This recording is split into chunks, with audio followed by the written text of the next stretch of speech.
Welcome, Empowered Healer, to another sacred conversation here on the Empowered Healer podcast. I am Songbird Grandmother, and today we begin a deep journey into the heart of psychic gifts, the sacred abilities that shamans, healers, and mediums carry through lifetimes and lineages. All of us have intuitive gifts. Some of us hear, some of us see, some of us feel, and some of us just know. These gifts are not accidents. They are the soul's way of speaking to us, reminding us that the veil between the seen and unseen is thin, and that spirit always finds a way to communicate. Today, we are going to open the library of psychic language, the clairs and beyond. You may hear yourself in these descriptions. You may discover a gift you've overlooked, and you may finally feel validated that what you've been sensing your whole life is real, sacred, and waiting to be claimed. So welcome back.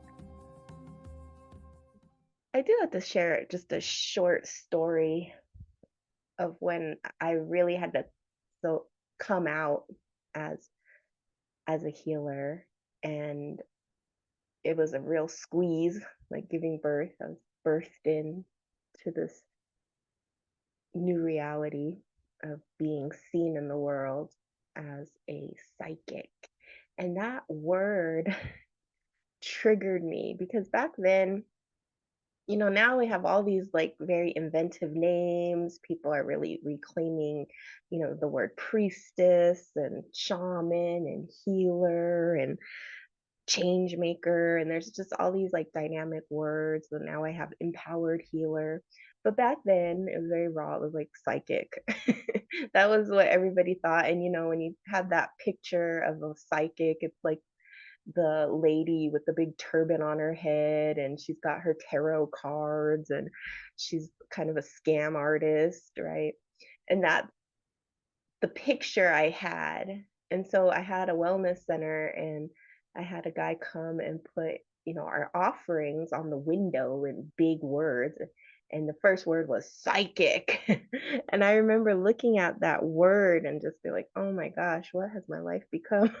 Because it was just in my face. And I remember having such a big trigger and reaction to it. And it was like, why is there no other word for what it is? Because when I was talking to the guy, he said, well, nobody knows really what a shaman is, but people know what a psychic is. And he said, if you want to attract business, you have to use that word. And from that moment on, when I put that word on my business, the frequency really changed. And I noticed the people that were drawn in, it was either hit or miss. And people were literally drawn to that place. I literally had people come out of their car, dazed and confused, wandering around in the front of it. And I'd open the door and I'd say, can I help you? You obviously look like you're looking for something.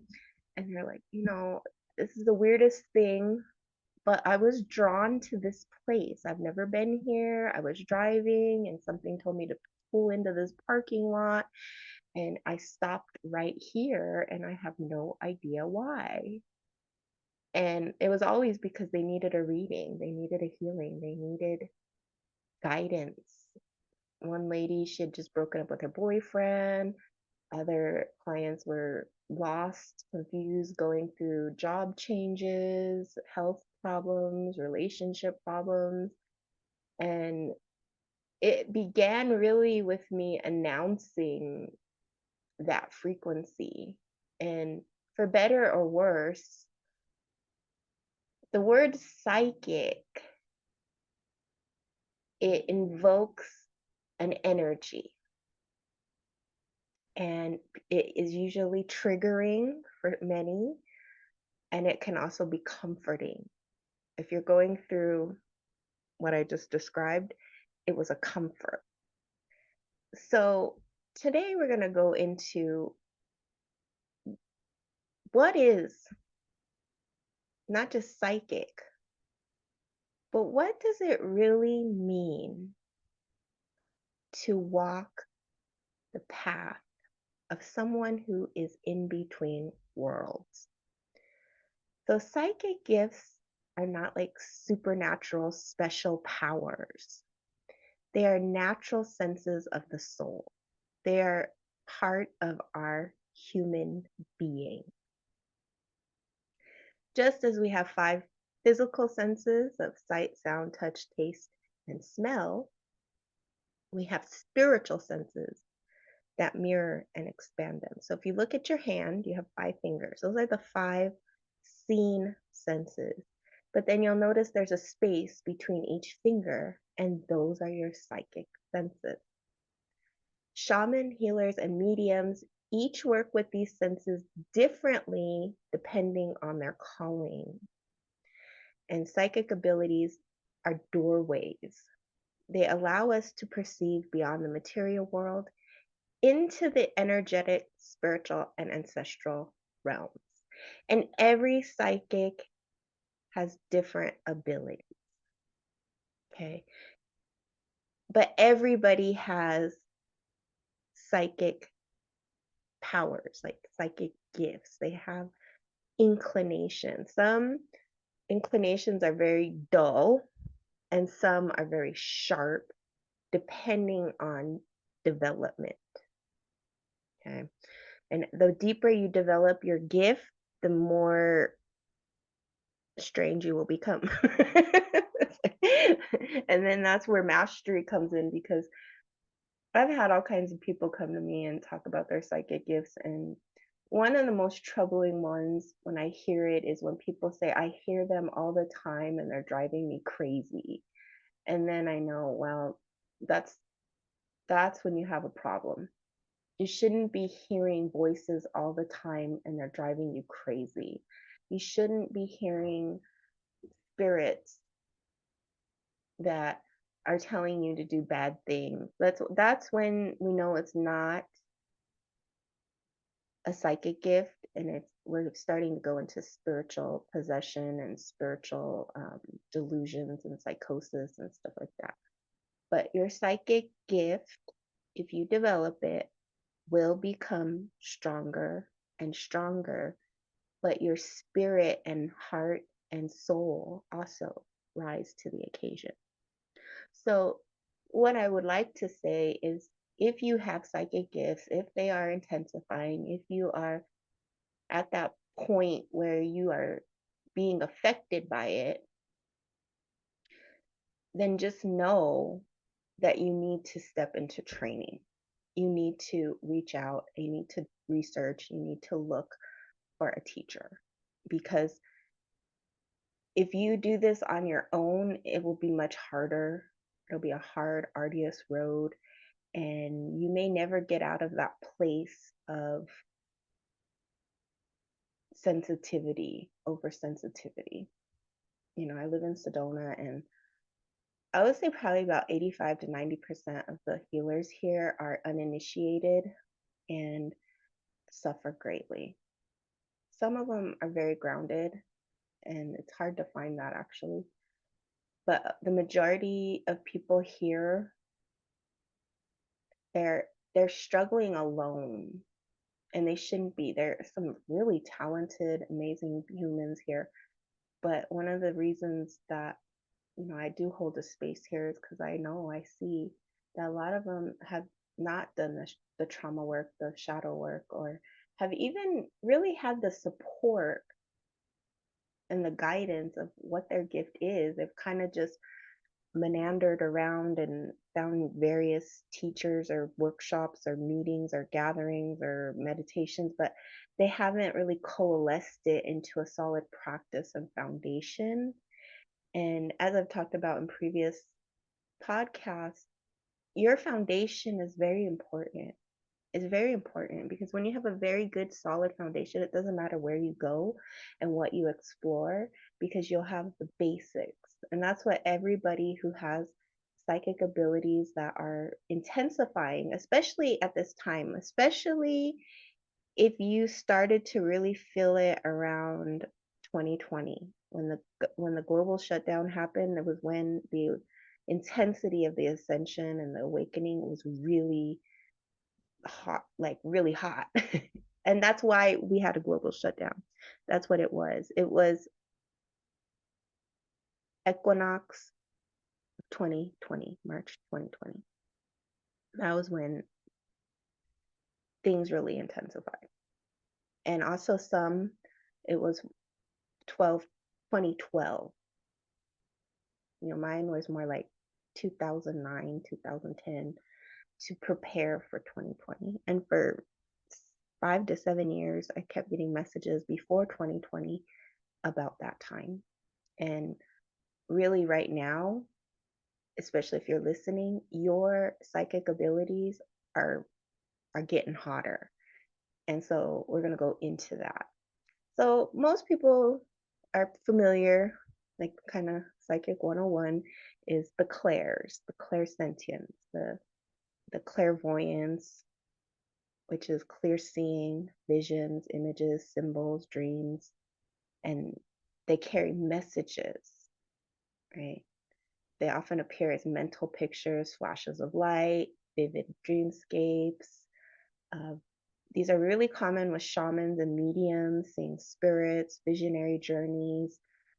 And when we think of a classic psychic, that's probably the one that people think of with I can see.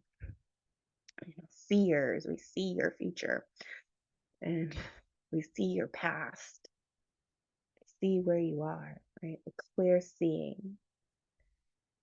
But not everybody has that. In fact, I would say most women specifically have more of the clairsentience, which is the clear feeling. It's an emotion, it's an energy, it's physical sensations they feel from others. That's what they call the empath.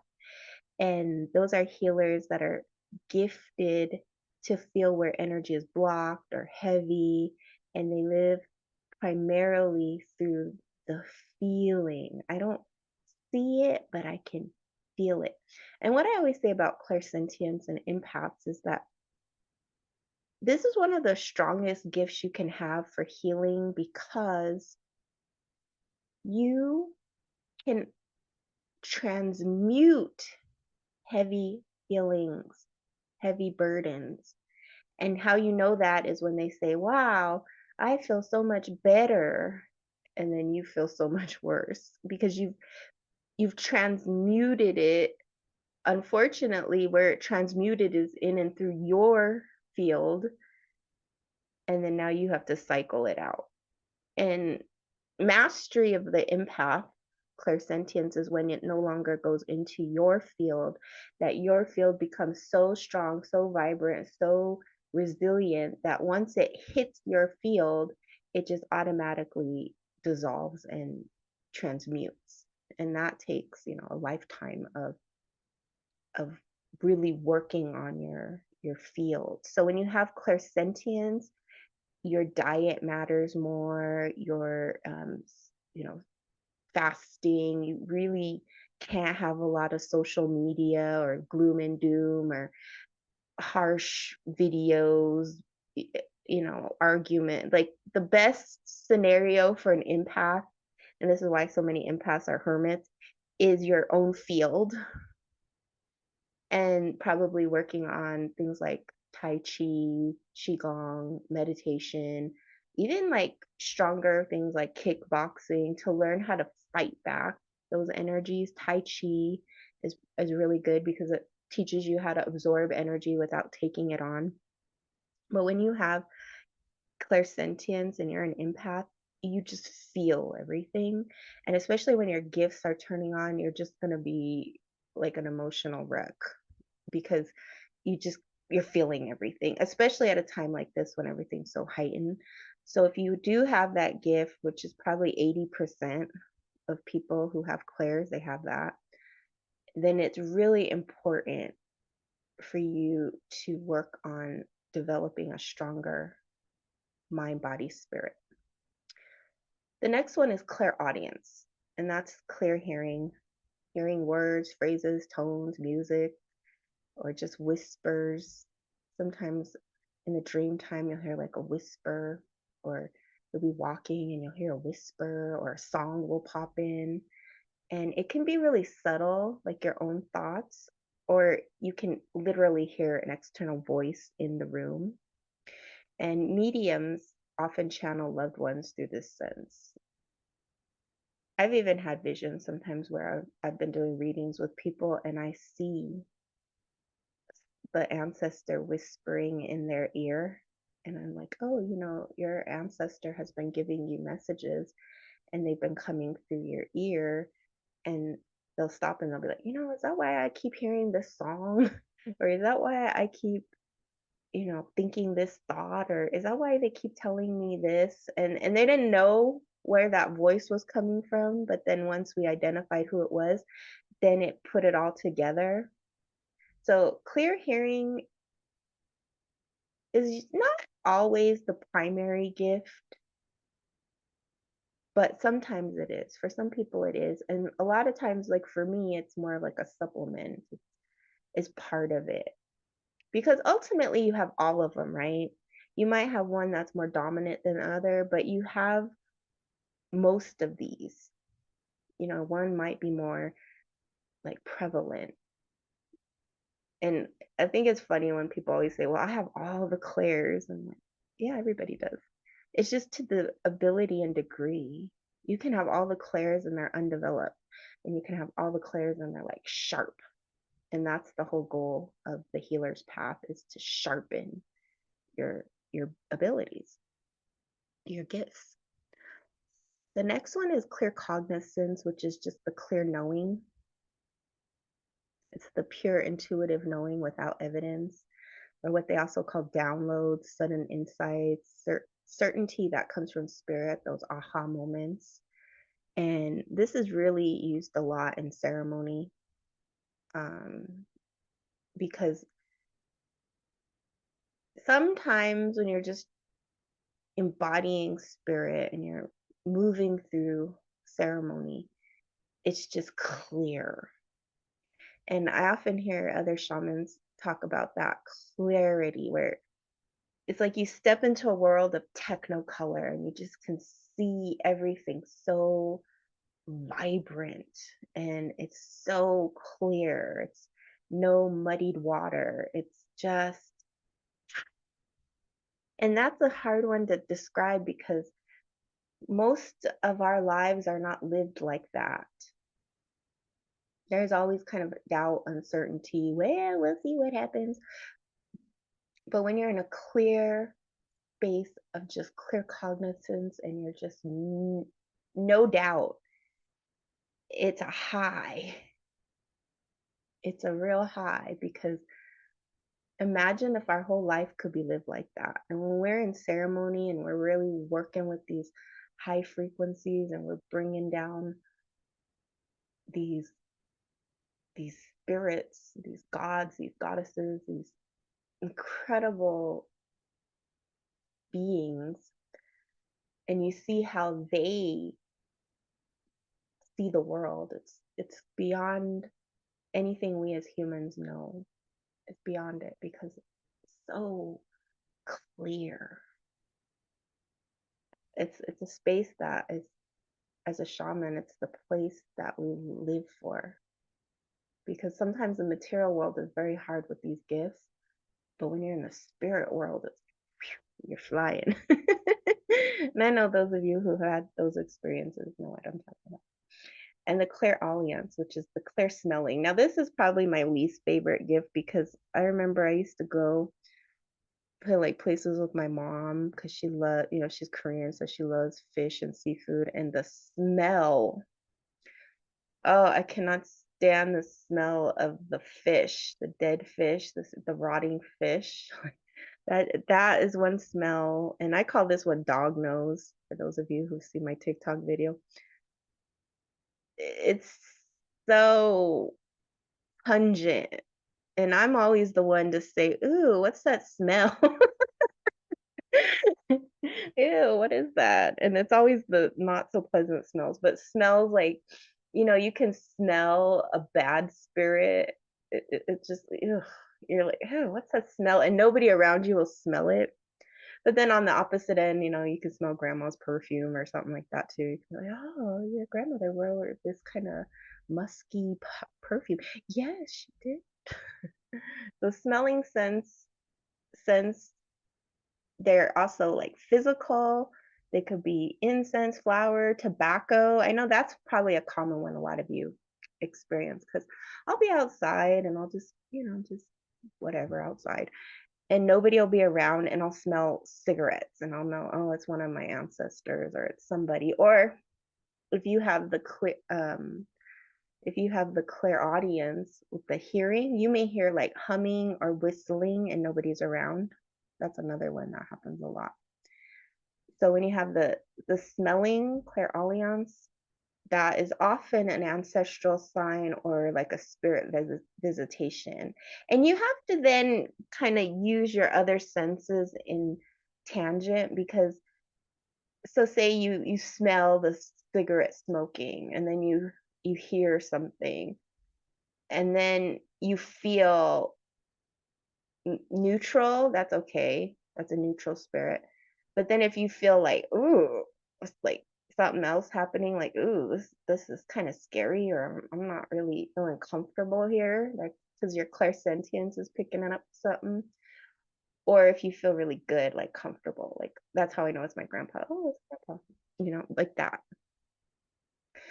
So you have to pay attention to everything and you'll get a good read on what it is you're experiencing.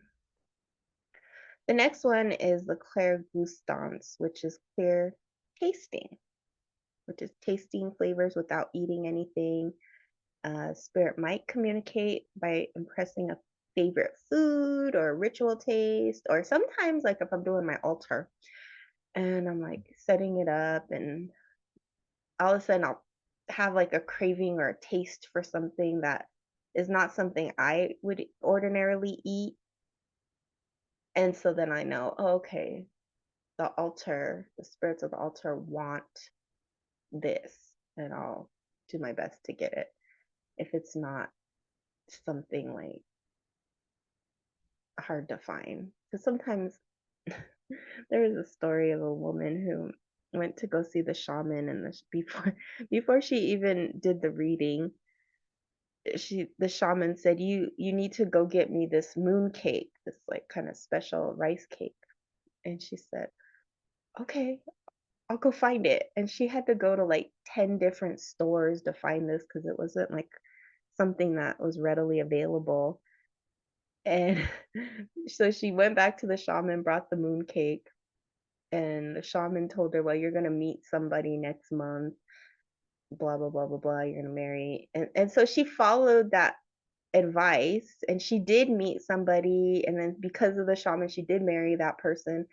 And it ended up being like a horrible marriage. She never wanted to go to a shaman ever again because of that.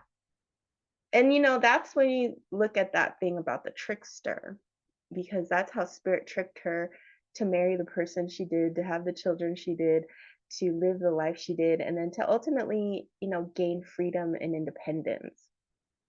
And of course, it wasn't a pleasant thing. But then when you look at the whole totality of it, that was her destiny. It was her destiny to find the shaman, to find the mooncake, to get the reading, to go through that whole experience. Because if it wasn't her destiny, she wouldn't have gone that path, even though it wasn't. See, and this is what I mean about life. It's not always what you want, it's the medicine you need. And a lot of times that's how the spirit world will work. It'll say, you need to do this, and it'll like literally trick you. And sometimes you'll see it later, like, oh, okay, that was the blessing, but ugh, that was an awful experience. And sometimes you won't. Sometimes you'll just stay in that space of bitterness and sadness and like, ah, I wish I wouldn't have never listened to that lady. All right. So beyond the clairs and other psychic gifts, there are one time I did a ceremony and I printed out all the different types of psychic gifts somebody could have, and it was pages and pages and pages and pages. And we're just going to touch on some of the main ones, but we're not going to go into the pages and pages and pages. You could Google that. But there's psychometry, which is reading energy through objects. So sometimes if you go to a medium, they'll say, okay, bring me a picture, bring me a watch, or bring me a ring or something. Most mediums, if they're really good, you wouldn't need that, but it might enhance, kind of like a crystal. It might like make it um, more clear. It might make it more profound, depending. And then there's precognition, which is seeing or sensing future events before they occur. A lot of people have that, where, you can't control that one, because when you have precognition, it's just poof, I saw something, or I felt something, or I had a dream about it. And that was something you needed to see and convey. Telepathy. Telepathy is the direct mind-to-mind communication, often with loved ones or soul connections, often with people, especially if you're in a relationship with somebody for a long time, you can have that, or your child. Telepathy, I feel like in the future is just going to be normal, especially with technology. I think technology is really going to push that gift to a new level. But that's the way our ancestors communicated. Telepathy is in our bones. Channeling. Now, channeling allows spirits, ancestors, or higher beings to speak through you. There's two different types of channeling. There's where you're completely out of it, where you don't even know. It's just like a possession. Or there's like where you're in the back seat. You just take the back seat and you let the spirit come in and through you. And then there's dream walking. Dream walking you can practice. It's entering others' dreams or journeying through dream time. This is really common with shamanic practices. But dream walking is how the Aboriginals of Australia would know where to travel, because they would go into a dream state and then they would, as a tribe, go walk together to see where they're going to go. And then as a unified field, they would follow that dream. And they're the masters of dream walking. But that's a very common practice. And you may have had that as a child.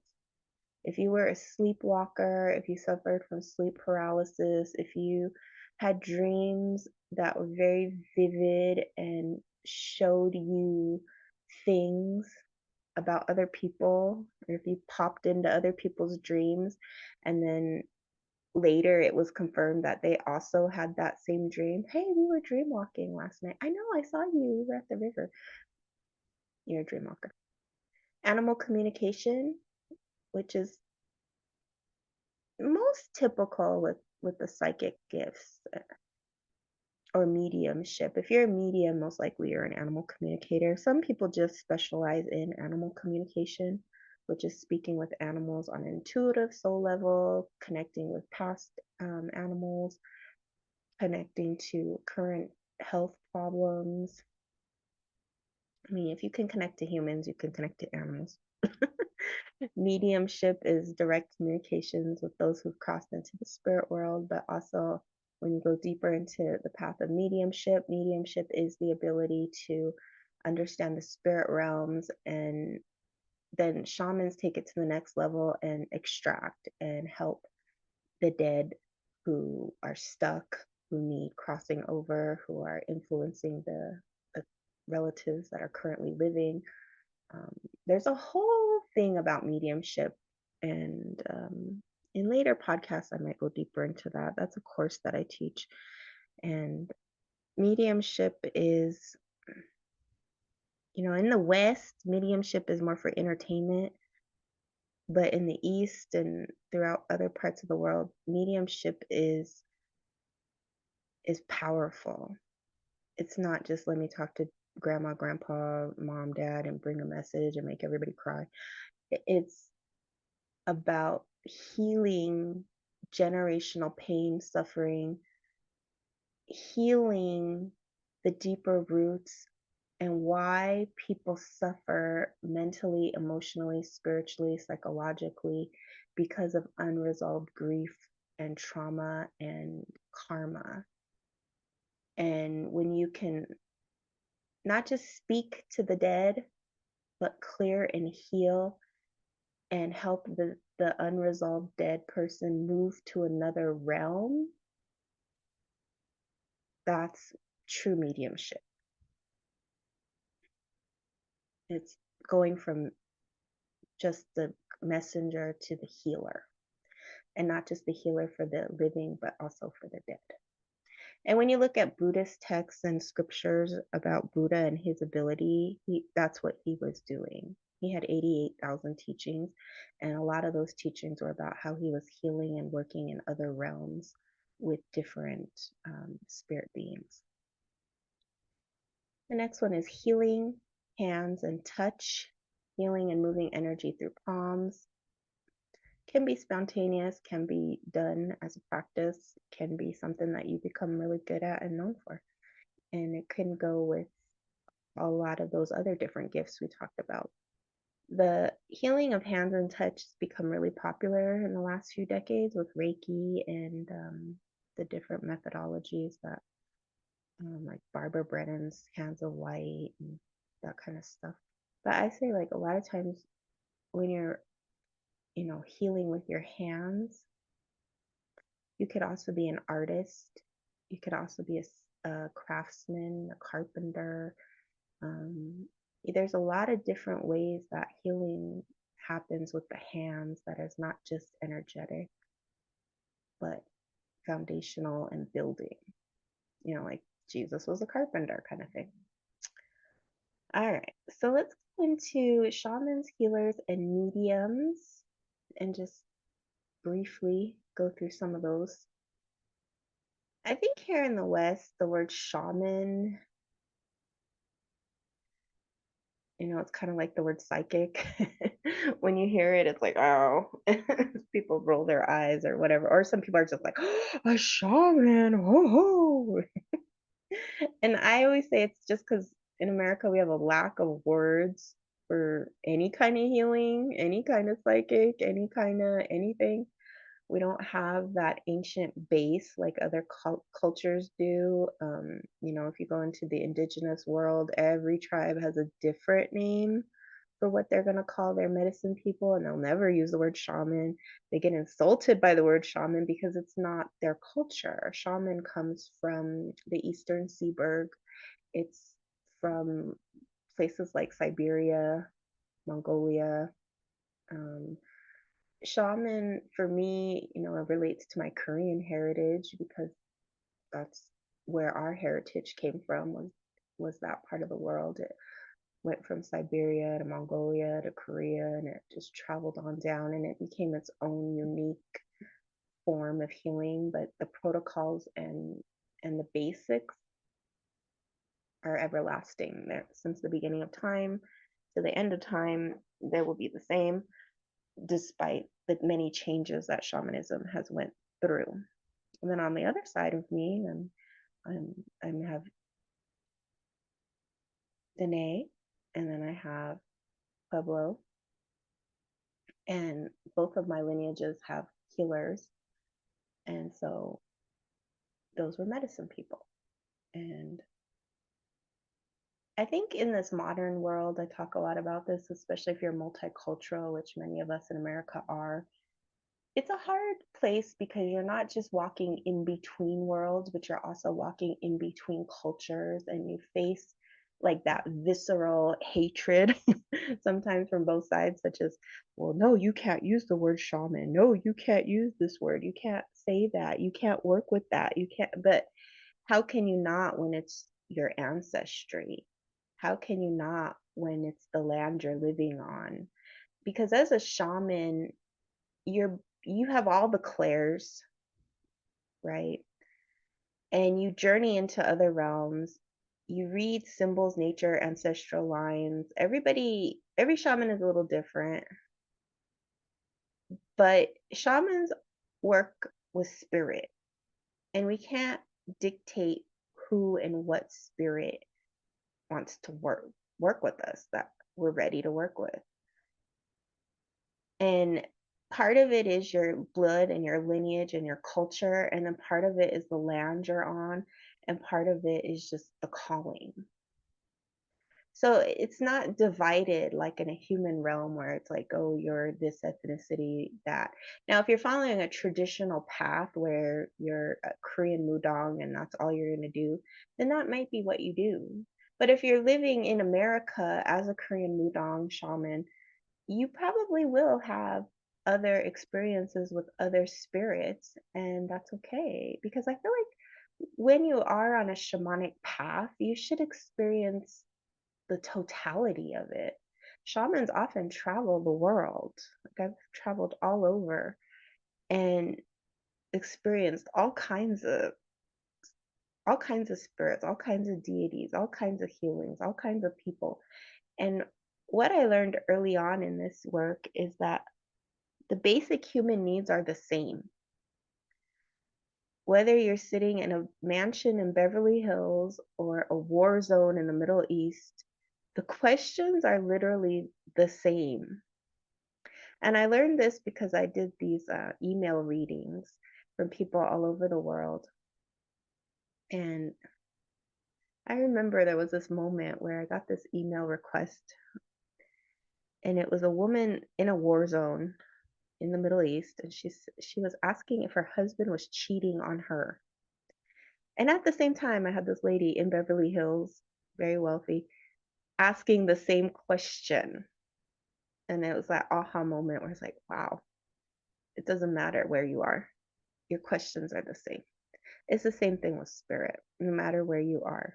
The basics of spirit never change. So then we have the word healer, which is often expressed through clairsentience, the empath, and healing touch, and they feel and transmute energy. That's the basics of a healer. Most shamans do that, but some people it's just a healer. They do that too. And a lot of healers have other clair gifts, but that's the basic of a healer. A healer is someone when you feel bad, you go to. So it doesn't matter what you call yourself, or if you're somebody where suddenly somebody's in a bad mood, they dump all their problems on you, and they're, I feel so much better. You're a healer. It's really straightforward. And mediums are the ones who have most of the clairaudience, clairvoyance, clairaudience, and they bring the departed loved ones into, messages from the departed loved ones. They communicate to the spirit world. And see, most mediums connect to the spirits next door, like I call it, where they're not far. When you start working with mediums who connect with angels or ascended masters or enlightened beings, or like kind of those spirit guides, that kind of thing, that's different than what most people perceive.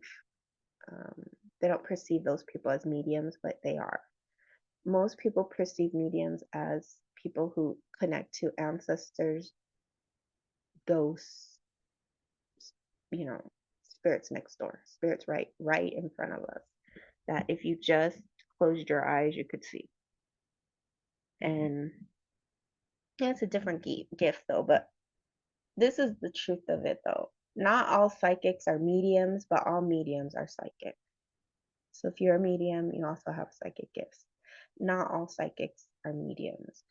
And especially if someone is using cards, they're not a medium. Even if they call themselves a medium. In the professional realms, if you want to charge money and have clients, you cannot use those types of tools. That's somehow here in the West, that's not necessarily the case, but across the world, if you go into any culture that has this as part of the culture, no professional, fully initiated shaman, healer, medium, whatever, uses cards or, what do you call it, your fingers, your hand. Those are not considered fully initiated. Those are skills or things you can learn. When we're talking about shamans, healers, mediums, these are things that you cannot learn. These are things you're given and then develop. Like if you have a gift for music and then you develop it, that's what we're talking about. So some empowered healers will hold all three, walking as vision keepers, energy channels, and messengers. But some will just go one route and plow down it. And the thing about it is that when you have multi gifts, the whole world will say you have to niche down, you have to, find one thing you're good at and just make a billion videos on it, and that's your whole life. But when you're someone who has these types of intuitive gifts, you never know where the road is going to bend. You can't put yourself in this limited box. You have to expand it and grow it and follow your road, not somebody else's road.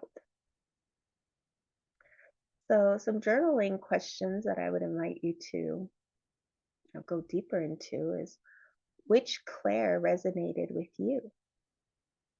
Have you been ignoring it or dismissing it? When have you felt or sensed something beyond the five senses? And how did you respond? A lot of times people have these gifts and they freak out. You see a shadow. Oh my gosh, what's that shadow? Oh no. And we have to get beyond that. But when you dive in, when you lean in, when you just go beyond the little uncomfortable part, there's like a whole world waiting. I know every time I do a ceremony, there's that moment where the veil drops and I'm, my human mind is dropping and I'm entering into the spirit world. And I'm always like, oh, why do I do this to myself? Oh, there's like that moment of resistance. And then once I really fully surrender into it, I'm like, oh, this is amazing.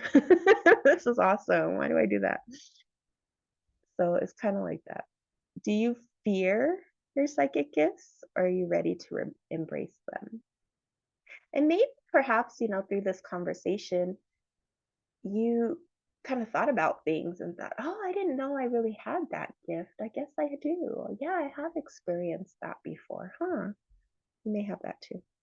In what ways do you already act as shaman, healer, or medium, even if you don't name it that way?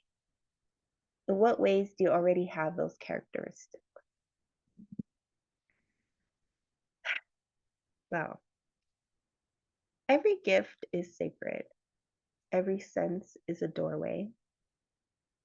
The empowered healer path is not about comparing or competing, but about honoring your soul's way of perceiving.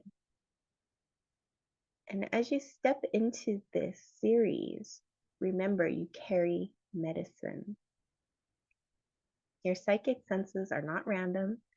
They are the language of spirit, whispering through your body, your heart, your mind. In our next episodes, we will walk deeper into the unique paths of the shaman, the healer, and the medium, and you will begin to see where your soul feels most at home. So I hope today's journey helped you and awaken some truths within your soul. And be sure to check in for the next episodes where we go deeper into these topics. Until then, may you trust your senses, honor your knowing, and step boldly as the empowered healer you are. Until we meet again,